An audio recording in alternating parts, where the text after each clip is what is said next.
Une femme «classique» entre guillemets, elle peut continuer à aller voir un gynécologue ou une sage-femme, mais il faut que pour ça, il y ait une bonne raison. C'est-à-dire que tout ce qui est aujourd'hui consultation de prévention, on va essayer de plus les faire en présentiel.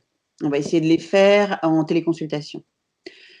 S'il y a symptômes, s'il y a, pathologie, s'il se passe des choses, évidemment, il faut prendre contact avec, le gynécologue, la sage-femme, le généraliste qui a l'habitude de vous suivre et puis il faut voir avec le soignant quelle est la meilleure façon d'organiser le suivi.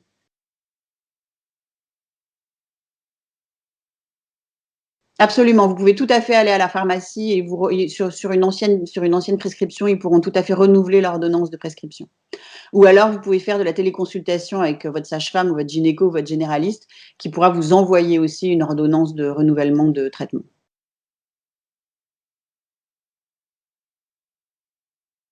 Il faut contacter les soignants qui vous prennent en charge habituellement.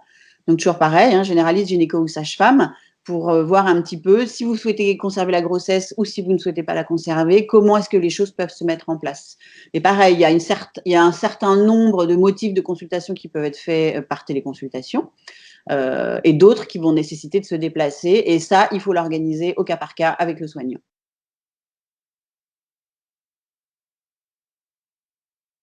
Aujourd'hui, il y a quand même peu de chiffres, hein. Il y a des études, elles sont très petites en nombre. Donc, a priori, il y aurait pas plus de risques. Les risques seraient les mêmes qu'en population générale, mais je mets vraiment des pincettes parce qu'il y a très, très peu d'études.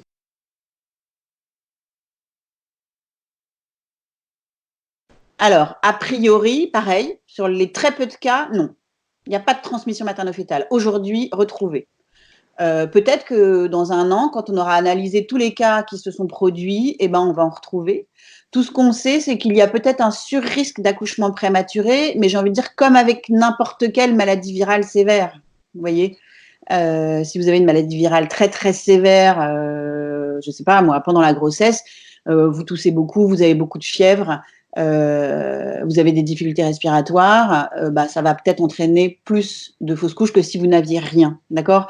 Donc mais ce que je vous dis n'est encore pas démontré complètement dans la littérature. Ça reste des cas épars. Donc c'est très, très compliqué aujourd'hui de dire aux femmes enceintes: «Ouh là là, c'est très, très grave» ou de leur dire: «Tout va très bien, vous risquez rien».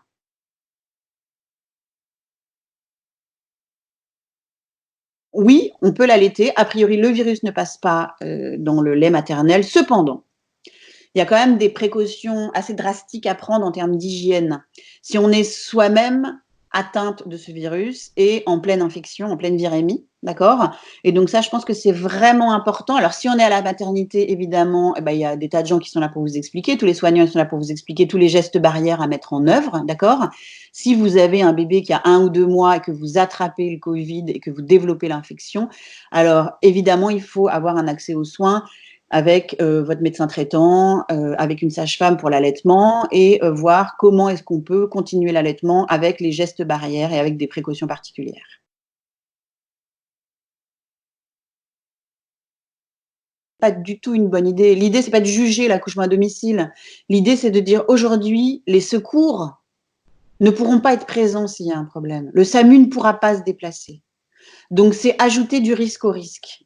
Donc en plus, on n'improvise pas un accouchement à la maison. Si vous avez le moindre souci, si vous avez une hémorragie de la délivrance, si votre enfant il a besoin d'une réanimation, si quoi que ce soit, vous serez seul face à ça et derrière la chaîne de soins qui peut se mettre en œuvre en temps normal, elle ne pourra pas se mettre en œuvre. Donc ne le faites pas, ne le faites pas.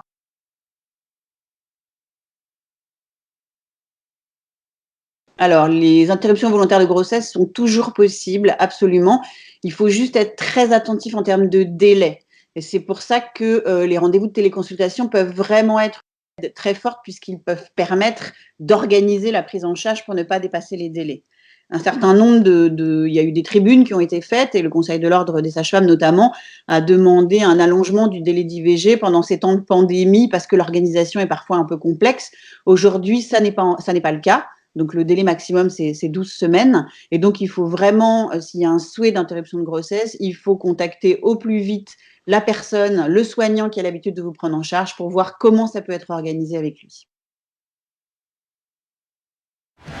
Retrouvez tout France Bleu sur francebleu.fr.